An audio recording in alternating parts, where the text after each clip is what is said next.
Welcome to the Strong, Single and Human podcast, a real look at single parenting, how to navigate the ups and downs of life with kids on your own while keeping sane. We cover all manner of subjects from domestic violence, dealing with childhood trauma, through to fussy eaters and how to help your kids become resilient. I'm your host, Claire Martin. Welcome. Kate Hufnagel is on a mission to make it easier for individuals and families to talk about and prepare for the day when their loved ones pass away.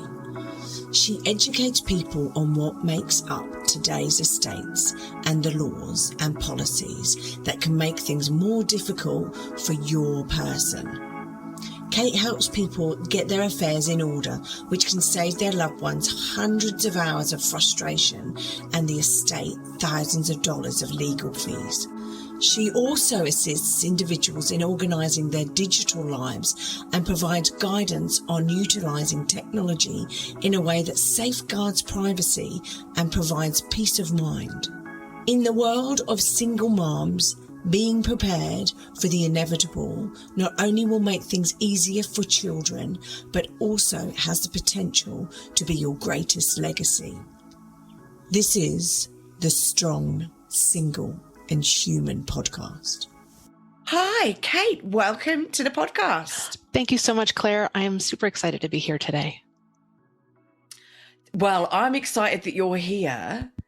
However, it's a bit of a serious subject that we've got to talk about today, but it definitely, as a single parent, and I've been in this position, as a single parent, there's no sticking your head in the sand with this subject.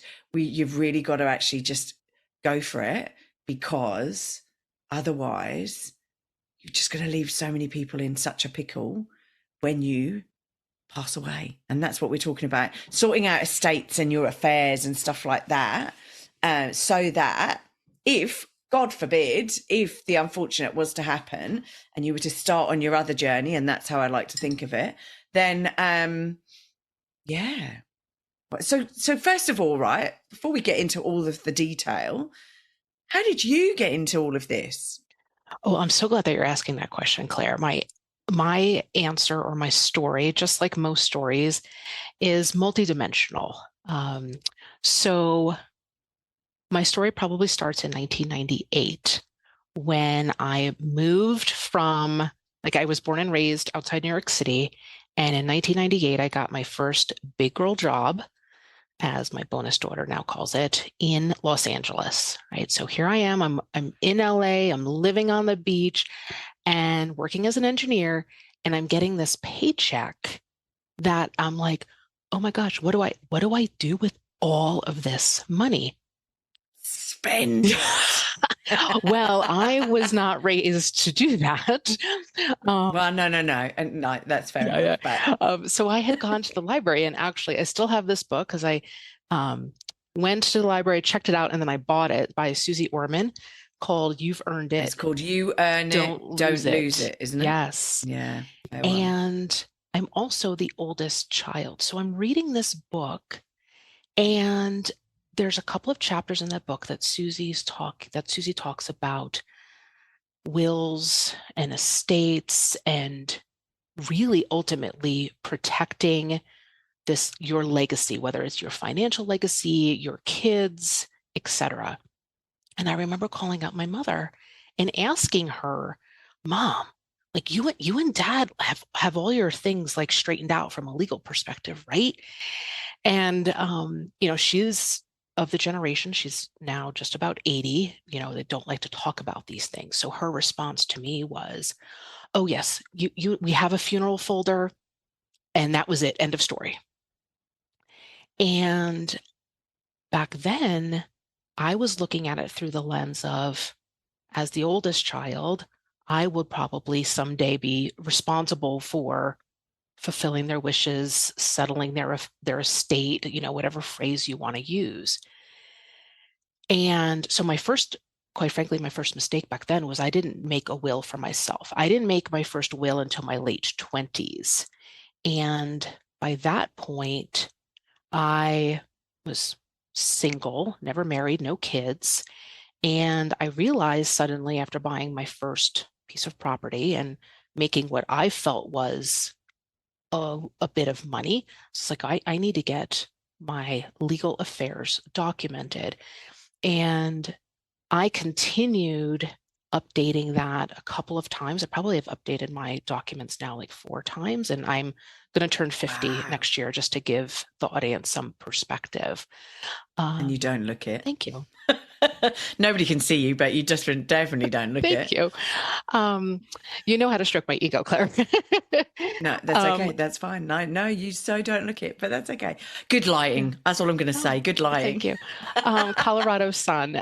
So Yeah. here I am from a professional life, fiercely independent, single, starting to accumulate as I go into my 30s and my 40s, start to accumulate in my mind wealth, right? Everyone has a different definition.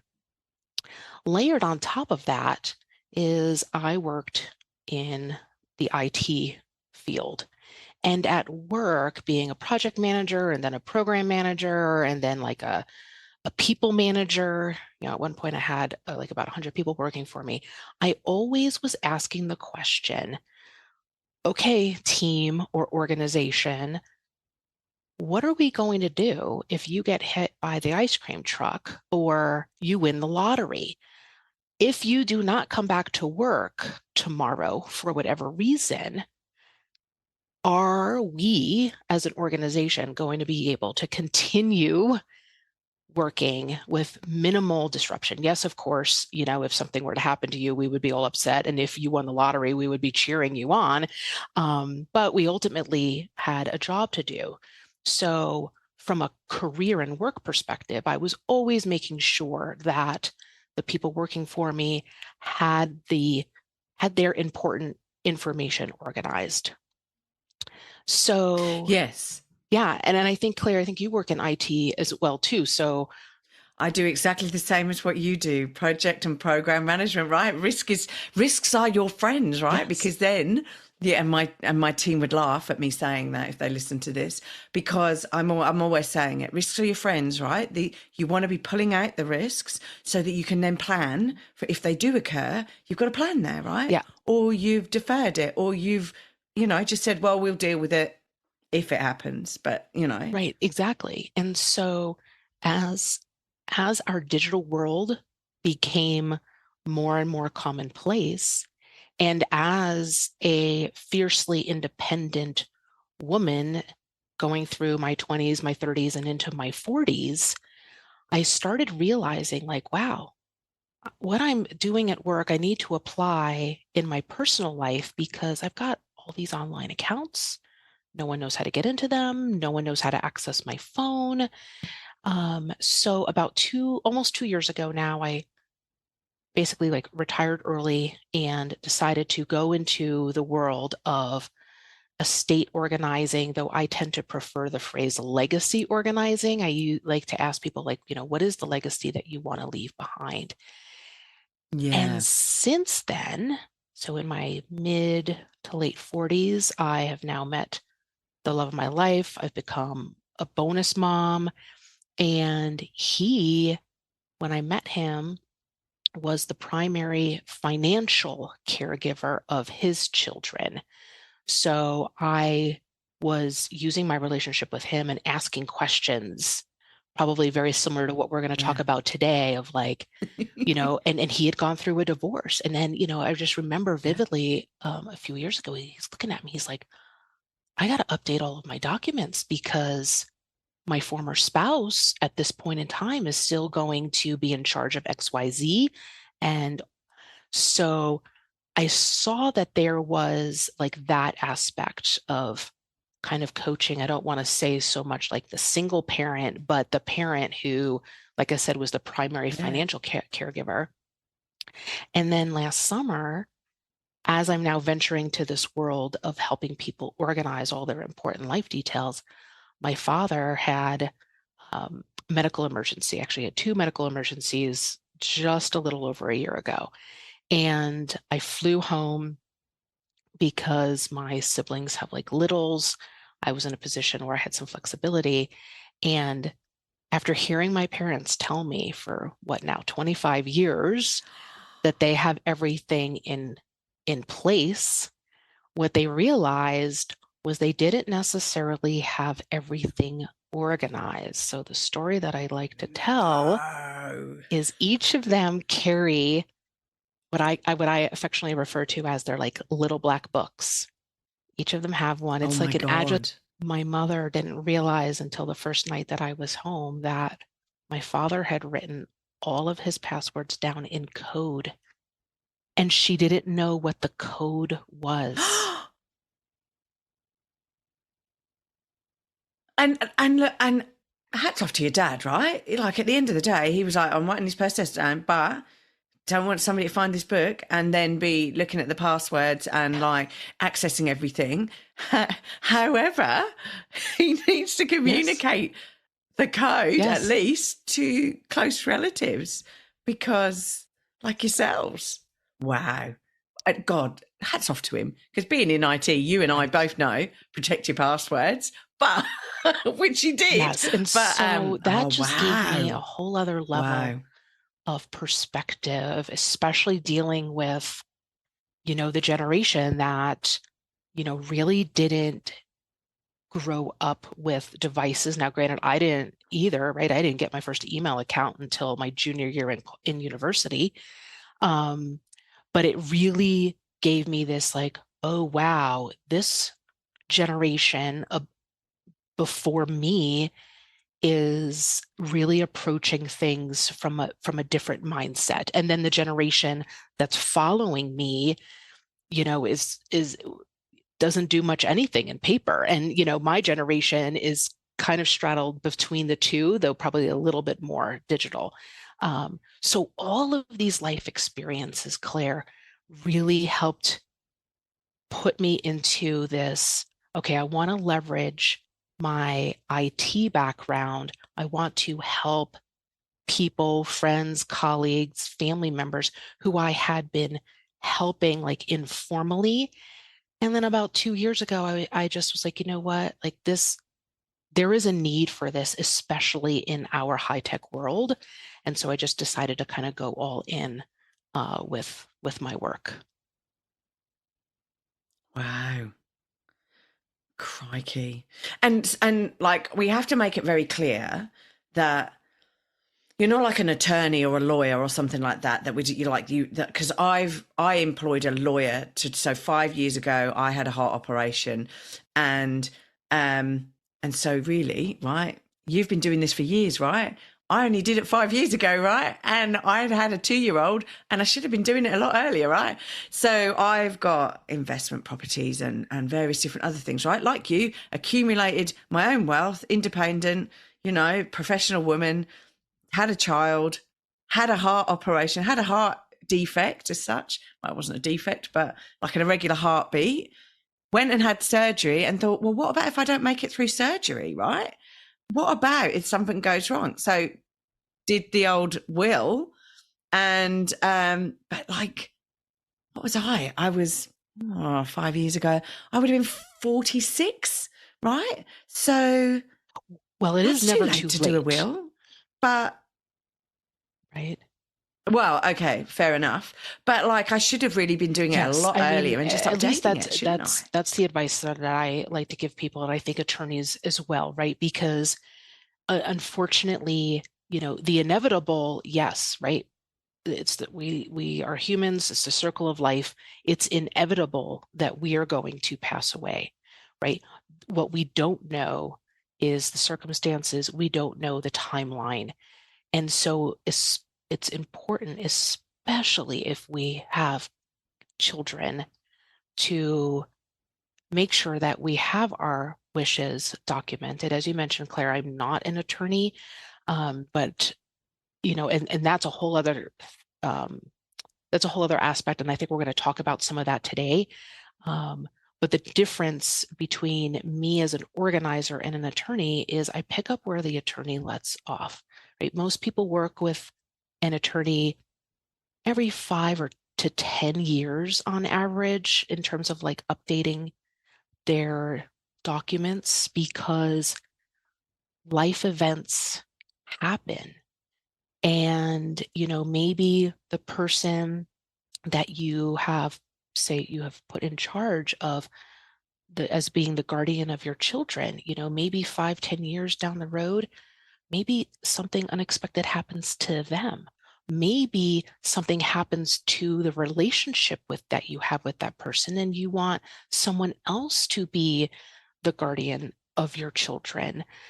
Or maybe you get married and you want to make your spouse now the guardian of your children. So I like to suggest to people that every year, whether it's your birthday or it's your favorite holiday or your anti-favorite holiday, is just kind of ask yourself, okay, everything that I've worked with my attorney on and all of the people that I have named to be in charge of potentially different aspects, do I still want them to be in charge? Okay, good, right? And that takes what? 60 seconds to just ask yourself. But the hard work is Yeah. probably putting everything down on paper the first time. It's not easy to think Yeah. about these scenarios. And so in my mind, and I coach my clients, it's really important to find an estate attorney that not only has like the expertise that you need given your own unique situation, but you also want to find an attorney that that you feel comfortable with and that you gel with, because you're going to be having some tough conversations with them. Yeah. Yeah. No, that's fair enough. That's fair enough. Um, and it's important. It is so important to actually make sure that you get the right team around you so that it makes that transition. I'm going to call it a transition. When you pass, easier on everyone, right? I mean, you could become ill. And so therefore, if everything's in order, it puts your mind a little bit more at rest because you've got everything in order. Everyone around you sort of is aware. So yeah, no, and it just Yeah, takes absolutely, off that Claire, extra because worry, I like suppose. you, about 5 years ago, I So actually had my own medical diagnosis, like one of the worst cases of endometriosis my doctor had ever seen. So I went through this like year-long intense treatment that I wouldn't wish on anybody. But then at the end, I knew that I was going to be having a hysterectomy. So during that year, it was, okay, let me take out my documents and just be like, okay, do I have to give any of my documents a facelift, or are we good? But also having that already having those instructions in place, where then I was coming from this like, okay, do I have to make any tweaks to it? It allowed me to have more time to just enjoy being with my loved ones, right? So mm, that, heaven forbid, if something did go wrong on yeah, that operating table, I knew that we had maximized our time together. yeah, yeah, and it is insane, right? Like you're 50, right? So 5 years ago you were 45, I was 46, right? And the thing is, right, we sit there and you go, I'm young. I'm young. Why is this happening Yes. to me? But it can happen at any time, like in your 30s, in your 20s. Like there's a myriad of different situations out there. So, what is it if you have a thought about zero, zip, nothing, right? And you might sit there as a single parent and go, well, I'm renting a property. I don't have much. But what is it that you need to consider? Because it doesn't matter whether you've not got much, got a house, whatever, right? There are things that Yes. you really do need to still Yes. consider, Yeah. even if you I want don't to come own back to stuff that, like a like the property. perception or the feeling that, maybe you don't have wealth or property. But let's start with some common ground, right? So, Claire, you and I, we've just been talking about both of us having some serious medical procedures within the last 5 years, right? So from that perspective, you're going to want, at least I think your audience is going to want, to have someone in charge of medical decisions, right? Right? Yeah. And when you spoke to me about this, it blew me away because I hadn't even thought about that.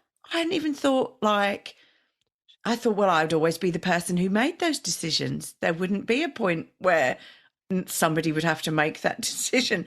But you're right. Like, and I'm not Well, sure I'd yeah, want it to well, be and my child either. that's where having those more like difficult or challenging conversations with the attorney, right? And an attorney can kind of like, my expression is throw darts at your proposal. Like, okay, I would want my sister to be in charge of medical decisions. Okay, well, do you think your sister's going to be in the frame of mind to be making those decisions? Have you spoken to your sister about what you would want her to do and what decisions to make? And kids, if your kids are minors, they're at least in the US, they're not going to be able to make those decisions. Um, Yeah. right. And Yeah. I think it's the so same like here. my bonus son is going off to university here in a couple of months. And here in the United States, he's over 18 and he's going to be playing athletics for his university. And they are actually asking him to designate his person or persons to be in charge of medical decisions as part of, okay, you're going off to college. Like, you need to think about this. I'm excited, quite frankly, that the college is Wow. prompting him to do this because my husband and I were going to do it anyway because he's going to be out of state. He's going to be 8-10 hours away. And if something were to happen to him and my husband did not have that legal authority to make those decisions, then that's going to require my husband to go to court, get an attorney, and have like an emergency hearing. And how much money is that going to cost? And what are the time delays going to be associated with it? So, can I just clear up, right? So, and I know we're talking about the US here, and I would need to research and find out. If you are a parent, and you're not immediately the person who can make a decision on your child who is over the age of 18, that is because they're correct. deemed as an adult. Am I right? So, under the age of Absolutely. 18, you can make a decision regarding your child's health. However, I have to say, there is a case in Perth that recently hit the headlines because the hospital deemed that the child needed to stay in hospital, and the mother deemed that she wanted a second opinion, and the hospital actually ruled against the mother's wishes, and basically it was overruled, and so the mother hasn't got a leg to stand on. so yeah, there are situations. I'm not going to be poo-pooing everything, right? And I don't know the details. It's just a headline I read and went, oh my God, because I would hate for that to happen to me and my son, and felt for the mum because of the situation you're in. But yeah, And so there that's are happened here in the situations where, US. Yeah, that's yeah, happened in you the need to US just be where very clear. maybe for like religious reasons, the parents have wanted to take a different Yes. approach than the doctors, and that has to go through the court system, potentially. But if you have it clearly documented in a legally binding document that, person X is in charge of my medical decisions, should I be in a car accident, or should I, have a procedure and there's some complications and I'm in a coma for 2 days, right? You need to empower somebody to make those decisions. So that's one aspect of things to think about, Claire. Yeah. Wow. And it's really important because as an adult, I don't think I've designated anyone to make any decisions on my behalf. And like, I'm over 18 and my parents, thank God, are still alive, right? And then there's my brother. That's dubious. No, my brother and me get on fine. But like, you know, at the end of the day, I haven't said they can make decisions. I haven't even discussed anything with them. Like, if I'm in a coma, what, like, there's no, you just don't discuss it because Right. you don't think it's going to happen. I know. And then think of things from a parental perspective, right? You've got kids under 18. So if something happens to you, who do you want being the guardian of your child or your children? And you need to make sure that that's also legally documented, because if you choose not to, then ultimately, at least in the United States, a judge is going to decide who will be responsible for your children. And do you really want a judge to be making that decision? What about, so, but also I want to go back to the health thing as well, right? Because it's extremely important and I see it happening quite a bit here, right? In the fact that people go, they split up from their partners and they've been married and they split up and they go, oh, well, we're okay. It's all right. We're separated. And they might be separated 4 years, right? I mean, 10 years or whatever, right? But they're still married. And you go, oh my God, if you die, right? Or if you're on life support, because you're married, they are classed as your next of kin. And therefore, they make a decision as to the release of your body, any medical decisions, because you've signed a legally binding contract with them that basically says you and them are in a marriage.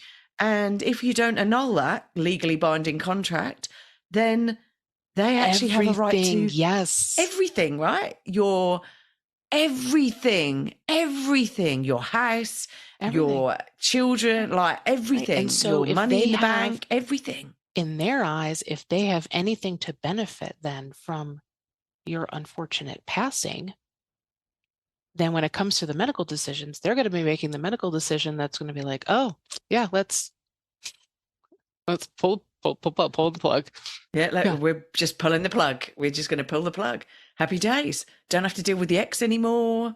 Get all their money and house. I mean, I would hope that there is nobody out there that's so evil to do that.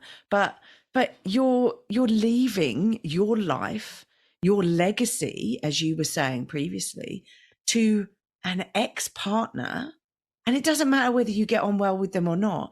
If they are not of the person you would like to make that decision, then divorce them, people.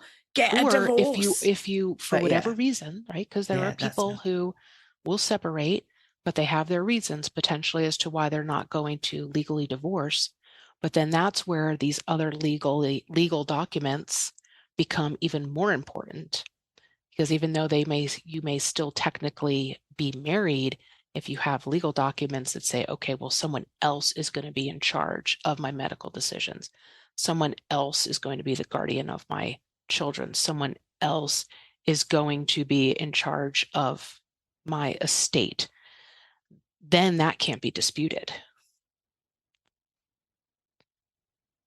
Yeah, no, that's fair enough. What about if you've separated from your partner, divorced, whatever, right? You have children and but you have so I have it in my will. Here we go, to tell everyone. So everyone who's listening to this, if I die, then we know the situation. So I have it in my will that I have separate appointed guardians to look after my son. He does not automatically go to his father if his father's still alive. So can you do that? Is that something you can stipulate? Or because I have 100% of my son. So is that something you can stipulate, or does it automatically get put across to the other parent? What you've done is appropriate. And as I'm not an attorney, But the fact that you have it documented No. and that you do have 100% custody, I would like to think that you have done what you need to do. And look, we're not giving any advice on this episode anyway. So I mean, everything that we say on this episode is, if it's got a legal slant to it, it needs to be checked out with an attorney, because I don't have a law degree in any stretch of the imagination. No, I don't. And then neither the other do you, challenging part Kate? is, right, Australia, right, you've got all the different states, and in the United States, every 50 states is different. So there's that nuance as well. Yeah. Who knows? I know. It's fantastic. We like one country, Yeah, and then we we like do. to mix it up by splitting it into 52 or into the states that we've got. So yeah, no, it's fair enough. Okay, so we've talked about medical. We've gone through the kids as such. What else do we need to consider? So there's assets, isn't there? So there's like what you own. Yes, let's talk about assets, because Okay. I had said that I wanted to kind of come back to that. So even Yeah. if you don't own a lot of physical property, right? I think you had used the example earlier, like, oh, I'm just renting my house, right? Even still, maybe you have a car. Maybe you have photo albums. Maybe you have, I don't know, collectibles. I don't know, maybe there's Pokemon cards in your family, right? Maybe you have an email account, social media account, digital photos, right? So you have both physical and digital assets in your life. So from an organizing perspective, especially when it comes to the digital pieces, you want to make sure that you have, whether you've left breadcrumbs, whether you've made a spreadsheet or you have a document, you want to have the information captured somewhere so that your loved ones know what you have and where to find it. So I don't know, Claire, help me understand. So help me understand how things are in Australia. So I know your audience can't see me. I'm holding up my water bill from 2 years ago. Right. We don't Yep. get a water bill anymore in the mail. They send us an email. So I don't know what it's like okay. So Same here. if Same here. something happens, 5 years ago, 10 years ago, there would at least be something popping up in the mailbox of, oh, this bill needs to be paid, or the insurance for the car or the apartment is due. Well, in this modern world of technology, most of that information, those bill notifications are coming into our inbox, even if it's for a physical thing, like my car insurance, right? You can see the car outside my home, but my loved ones are going to need to know, do I have a loan associated with that car? If I do, all that information. What about the information for the insurance for the car? Here, I live in the state of Colorado. We have to get our cars registered with the state. They have to be inspected. So even if you don't live in what I call the McMansion, there are physical things in your life that likely have a digital component to them.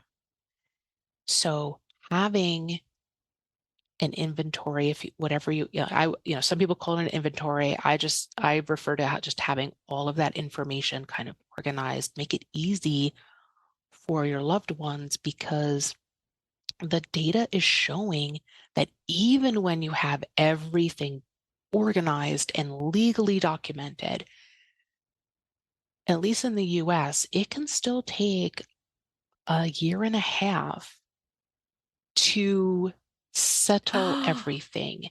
And when you don't have them Oh organized my God. in this digital age, attorneys have been telling me over the last year or two that that number and that duration is going up significantly.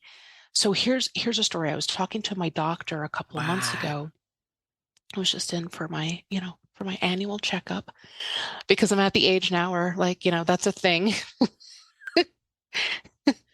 I know, I do And as so I'm well. telling him like what I'm doing and how I'm helping people save their loved ones like time and money. And he actually, Claire, he had to sit down and he took a breath and he's like, I've got to tell you a story. And I'm thinking to myself, can I get dressed first? Like, anyway, I'm sorry, I'm a goofball. I should have told your audience that at the beginning. So he No, I tells love it. I me love it. about his best buddy. About 2 years ago, his best buddy tragically and unexpectedly lost his wife, and they had 2 school-age kids. The wife, similar to me, was in charge of household operations. So she's paying all the bills, everything, and she's paying everything electronically, and everything was going into her email account. Yeah. The Bills husband and yeah. had no access to her email account. He had no idea Which is what I do. what bills had been getting paid, what bills needed to get paid. Wow. He knew nothing. And because the loss was so unexpected, he's grieving and he's trying to love on the kids and make the Nothing. transition for them as easy as possible, right? Making sure that, when they're ready, that they're still going to school, that they are still having play dates, they're still doing whatever extracurricular activities after school they want to do, spending time with the larger family, just, quite frankly, just trying to get by every single day. Absolutely. Well, the surviving husband was so much in survival mode that it wasn't until like 7 months after his wife passed that he comes home and discovers that the electricity was cut off because the bills hadn't been paid. And that's when he realized, he's like, oh my gosh, I haven't been paying the electric bill. Well, because you wouldn't think about it, would you? You'd be No. thinking about, I miss my wife. Correct. I've got to look after the kids. I've got to make sure the kids are okay. Yeah. What am I going to make for dinner tonight? Because I've been too distracted with all of those things. And so that's just like one example. So that's when he kind of had his wake up moment from a household operations perspective, because like I said, not only did he not have access to his wife's email, but he didn't have access to any online account. He had knew no passwords. So at least in that moment, he was like, oh, he's like, he didn't even know who the electric company was. So then he had to figure out all of those utilities, right? Well, because you don't get a bill in the post, do you? So No. you like, no. wow. So that was, I mean, for lack of a better description, right? That's a hot mess he's got to figure out in the midst of just this survival mode. Now this is thrown in. Then it like kind of spreads to, oh my gosh, I haven't even paid a credit card bill in 7 months. Now what, like, how do I fix that? I mean, this man was so overcome. I mean, that's why my doctor had to sit down and he starts telling me the story, because I can see the emotion coming out of him. So having all of that information captured, and then you add in the kids, right? Like these days, schools have online portals for, the kids, and even doctors and medical information are now online. He didn't even know like the names of the doctors that the kids, we're going to. So when you start thinking about how horrible this story is, it actually is a wonderful lesson of why it's so important to have all of these details captured in some form that your partner or the guardian of your children, heaven forbid that becomes a reality, or the person who's going to be in charge of handling your affairs legally, those individuals, whether they're all the same person or whether you choose different people for different aspects of your life, they all need to know this information. Yeah. Yeah, no, they definitely do. So with all of that, right, because that's a lot of information, right, where do you store it? Because, like, do you write it down and have it physically stored off of your computer? Because I'm sitting here looking at my computer going, but my computer's got a password on it. My phone has my fingerprint on it, right? You can't get in unless I've got my fingerprint, right? Although there are like ways around that. But yeah, like what would you be doing? Going to the morgue and getting a fingerprint, like people coming in with my phone and like fingerprinting, or, like, wow, like it's my husband's best friend just told me that story a few months ago. Yes. My husband's best friend owns like a consulting business, and last fall he had an employee lose a family member, and like a bunch of the family members went to the director of the funeral home begging for access to the loved one's body for that very reason, for a thumbprint. to get the thumbprint. Wow. And let's think, COVID, I know, like I personally, I'm exhausted. I've got COVID exhaustion. But let's just think back 2 or 3 years ago. If you have your face programmed to unlock your phone, if you're on a ventilator, it's not going to recognize you. It's not going to work. No. So you have to be thinking about backup plans. And I hate to say this, but if you're in a car accident, right, and it affects, like, you've got swelling on your face, all of those various different things, right? We're talking about a real morbid subject now, but the thing is, right, you've got to, like, good old face recognition, right? But I have to say, like, hello, like, if you're in if I was in a fire, God forbid, we're going down a real dark avenue now. But no, I wouldn't have fingerprints potentially. So exactly. So you got to have even just in our everyday lives, we have to, as individuals, have a backup plan to get into our phone. And then there's that added dimension of, okay, if we are not around to help our loved ones, or if we're unable to help them, whether, we're in a coma or we're, on in a wheelchair, or like, and we just simply can't communicate, or we just, I don't know, we're in a freak accident and our jaw is locked shut for a month, right? At least, well, maybe then we could write. That's probably a good diet thing for me, though, having my jaw locked for a month. I'm happy to drink for a straw for a month. Sorry, that's so bad. Sorry to all the people out there whose jaws do lock up. But, like, yeah, that would do me the world of good. Yeah. Well, I'm just loving this, Claire, because I'm just as bad as you. Yeah. But just because this is a serious topic, I always tell people that doesn't mean we have to be serious when we're talking about it, right? You can take a little bit of a lighthearted approach and still hopefully get the message across. Yeah. Yes. Yeah. It's just you and I are just maybe a little bit dark. Yeah. So going back to your question, like, okay, so where do you keep all of this stuff, right?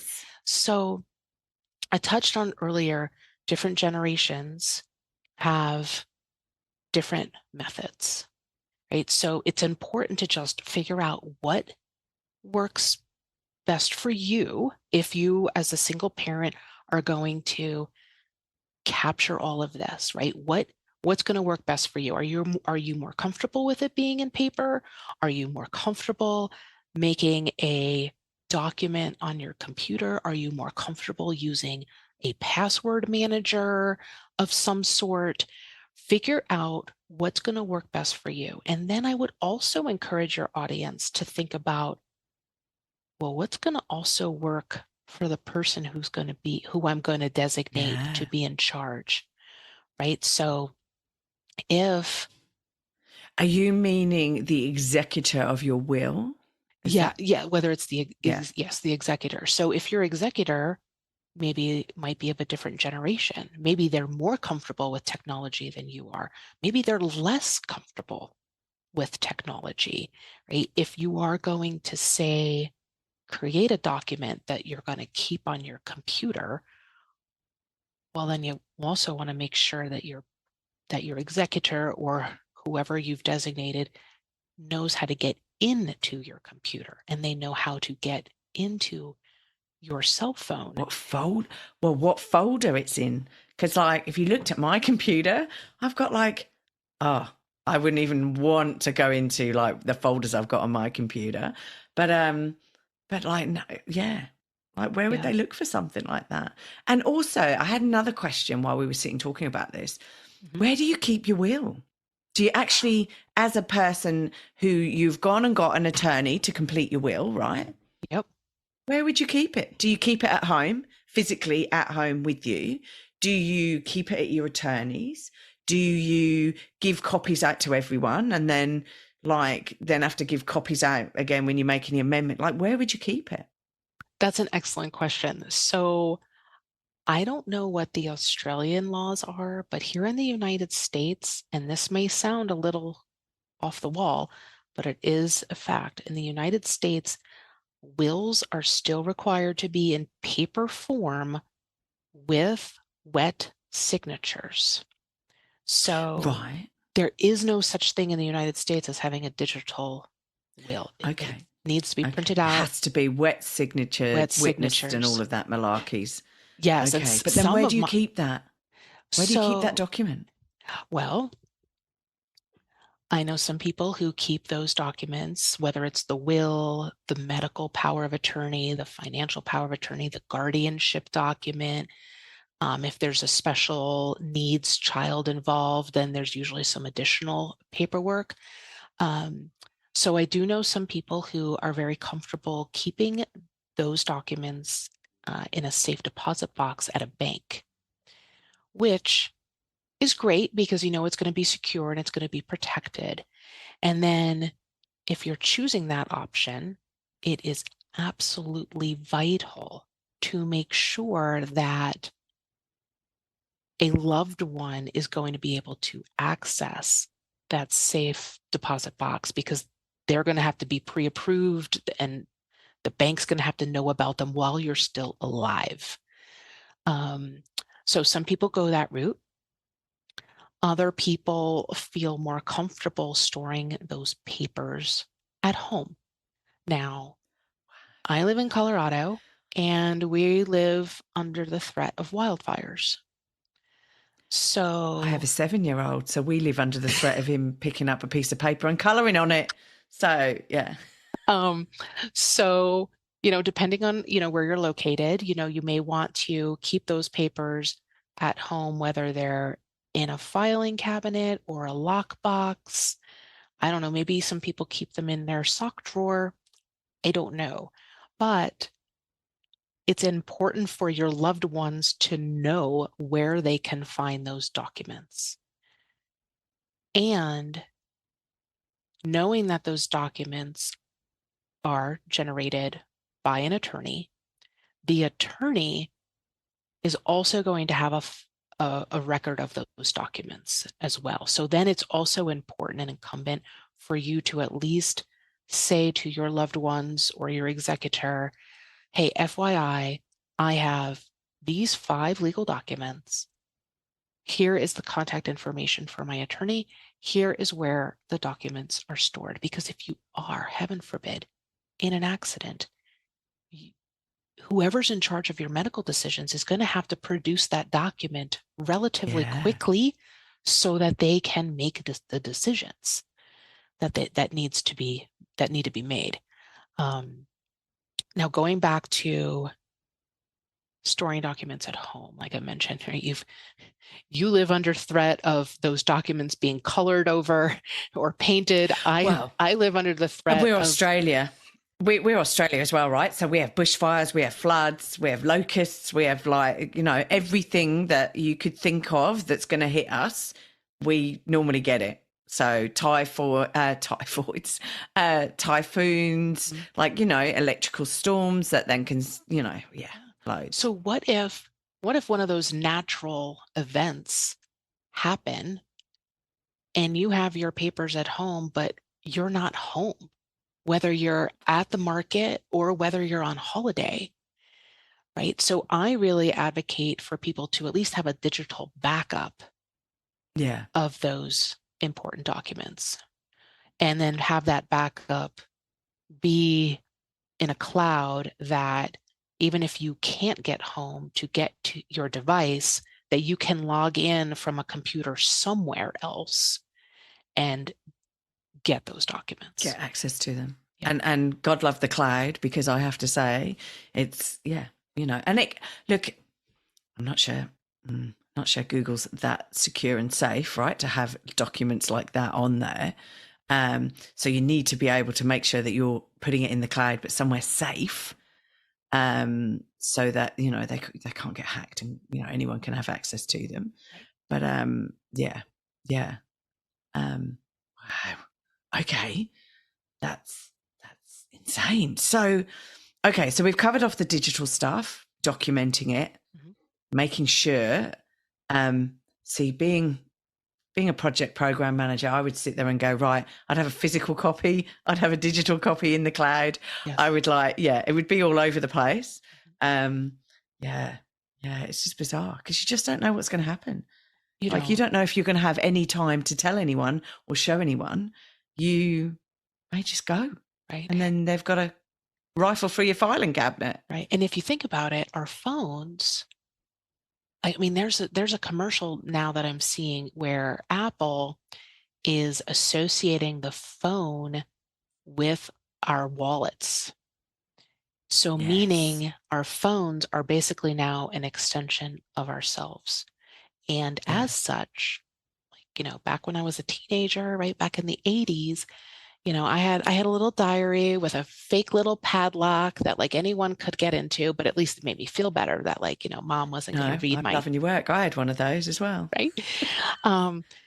But today, you know, we treat our phones very similarly. We don't want people to access our phone, but yet our loved ones or our executor is gonna need access to our phone. Oh, yeah. And so if there's anything that your audience can take away today, my suggestion is make sure someone can access your phone. Now, does that mean that you have to give them the password this moment? No. You could, I don't know, write the password down on a piece of paper and hide it someplace, and you tell them, you can go find the password to my phone, I don't know, between the mattresses, or, you know, you just want to make sure that, heaven forbid something happens, that someone can access your phone. So if you're not comfortable with someone accessing your phone right now, it's important that you leave breadcrumbs behind so that they will be able to access your phone if you are in a position and that you're not able to tell them how to do it. You could make a paperweight of your thumb. And then if there are any issues, right, you keep it on your desk, whatever. If there are any issues, then your relatives can get the paperweight thumb that you've made out of rubber, latex, whatever, and then they could use that to open up your. I mean, there's myriad of ways you could do it. Yeah. But then that's fair enough. Things like Google, Facebook, and Apple all have mechanisms or features that you can go into your account and you can legally designate someone to have access to those accounts. So Apple calls it a legacy ID. Google calls it an inactive account manager. Facebook or Meta also calls it a legacy contact. And when you sign up for those accounts, you are agreeing to their terms of service and their privacy Wow. policies, which state you can trust us, Claire. I am Apple, I am Google. You can trust me, Claire. We are not going to give access to your data to anybody unless Rubbish. we tell them. And so there have been loved ones who have attempted to go to the courts to get access to loved ones' Facebook accounts or Google accounts, and the courts have sided with the companies because it's clearly stated in their terms of service agreement, you know, that like 117-page document that nobody reads. That nobody ever reads and you just tick, yeah. Yeah. In the fine print, it says no one's going to have access to your account. But you can tell us who you want to have access to your account. You want to have access. Yes. So that's another thing that yeah, your audience can do. No, and thank God they've got that there, but it also is there to cover them as well. So that's just crazy. That's crazy. So how often should you actually review this stuff? Well, from a legal perspective, I think I touched earlier, like I encourage people like once a year. Like once you have your legal documents in place, every year, maybe two, just at least ask yourself, okay, everything's still good, right? And then if things have changed, that should be a trigger then to work with the attorney to do an update. In terms of all the other things that we talked about, right? Bills, streaming accounts, access to your devices and to your email, it's important to have that inventory or that list or that information for your loved ones as current as possible. So it's like when you move house and you make a list of everything, like it's like doing it again, really. Pretty much. Yes. And so it's like having an Excel spreadsheet. Sorry for people who don't know what an Excel spreadsheet is, but in the world of IT, it's like, oh God. But having an Excel spreadsheet that lists everything like down, or a Word document that lists everything down, that basically says, right, this is my water provider, this is, my electric, my gas, these are the passwords associated with it or whatever, and just making sure that all of that information is secure, because you don't want somebody dodgy getting in there and having a look at an Excel spreadsheet. But at least making sure that it's all there documented and somebody knows where it is. Yes. And trying to think of like another use of that information. What if, a couple of years ago, my credit card got compromised. So for all of the bills that I have on auto pay, right, then I had to go digging through and be like, okay, well, what accounts do I have to update and change that credit card information for? So there are other circumstances that it would be helpful to have all that information organized so that you don't have to go through that like, oh my gosh, I have to go figure this out. Oh, wow. I'm knackered now. There's so much to think about. And I'm sitting here going, I really need to reassess everything. And I probably need to write stuff down so that if I do pop my clogs, that somebody will be able to access at least my computer and my phone, because that's got my life on it, right? Absolutely. So if somebody wanted to get in contact with you, or if anyone's got any questions and they want to get additional answers to it, where do they find you, Kate? Oh, that's a great question. Well, my business is called The Digital Wrangler.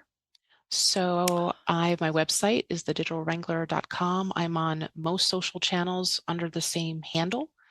And so you can follow along or check out my website. I've got a lot of resources listed on there. And I'm always here to help. Awesome. No, that's great. I think, well, you have helped a heap, helped me a heap today. So look, I've got one final question for you, and it'll be interesting actually, considering everything that we've covered, right? Because you've just given out so much advice to people. But what is a piece of advice that you've been given that you still use today? What a provocative question. You have to be, for me, I have to be open. You have to be Right. open to things changing, whether that's technology changing, relationships changing, open just to learning new ideas, and open, quite frankly, to having these not so pleasant conversations. I have found that has served me very well, going back to even being like a teenager, just being open and asking questions. And I've had mentors over the years actually like kind of emphasize that with me of like, wow, Kate, you're really good at this. Keep doing that. So that's my advice. Just be open. And especially when it comes to this unpleasant, traditionally taboo topic where we don't have a lot of people to look up to in terms of having these difficult conversations, be open, show give the other person some grace, because we're all figuring this all out together. Oh yeah, no, definitely. Fantastic. Thank you for that. Thank you for today. It's been awesome talking to you. I could talk to you for hours about this subject, which is like, I don't know, maybe not the best subject to talk about, but I could talk to you for hours. Thank you so much for coming on board and just educating us on this estate management side of things that none of us want to talk about. Well, thank you so much, Claire, for having me. I too have enjoyed the conversation, and I hope to make it down under in a year and a half or so. Maybe we can get together and wow, and you can show me some of the scary definitely. spiders that you need to avoid in Australia. There aren't. Well, they're not that many. They hide away from us. It's more like the scary snakes that you come across as you're walking along the street or whatever. Well, not the street, sorry, but along like nature areas and things like that. But that's okay. Everything wants to kill you here. I don't know why I moved here 15 years ago, but it's spiders, it's snakes, and God love the Aussies because they're all like, yeah, she'll be all right. It's okay. Nothing will come after you. It's all good. So yeah, it's a good place to live. It's a great mentality. I hope you can let me know. Keep in contact, and we'll show you the sights down here in Victoria, Melbourne, Victoria. That sounds great, Claire. I look forward to it. Thanks for listening. If you've enjoyed this podcast and you would like to hear more, please hit subscribe wherever you like to hear podcasts.